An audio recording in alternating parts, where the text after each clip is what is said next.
មិត្តអើយយើងដល់ពេលឃ្លានគ្នាហើយតែសូមចាំថ្ងៃក្រោយកុំភ្លេចគ្នាណាត្រូវចងចាំគ្រប់ពេលវេលាគ្រប់អនុសាទូដល់ទីណាត្រូវចងចាំថា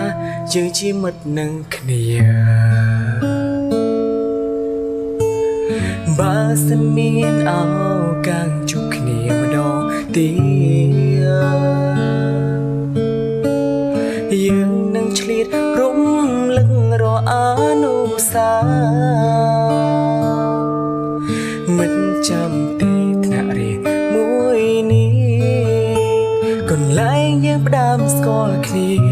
ក្រុមកាយវិការពេលនៅក្បែរគ្នាបងភ្លេចមិនបា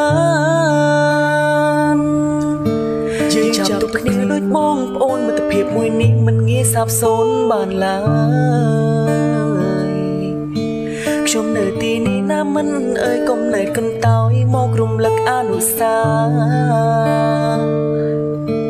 នឹកស្នាញញឹមដល់ជឿជាក់ជាកំឡើងចិនតែផ្ដល់ឲ្យគ្នាគ្រប់គ្រាមិត្តមានបញ្ហាមិនថាទូដល់ទីណា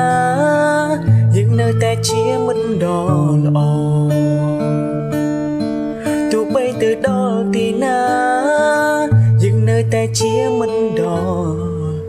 ល្អ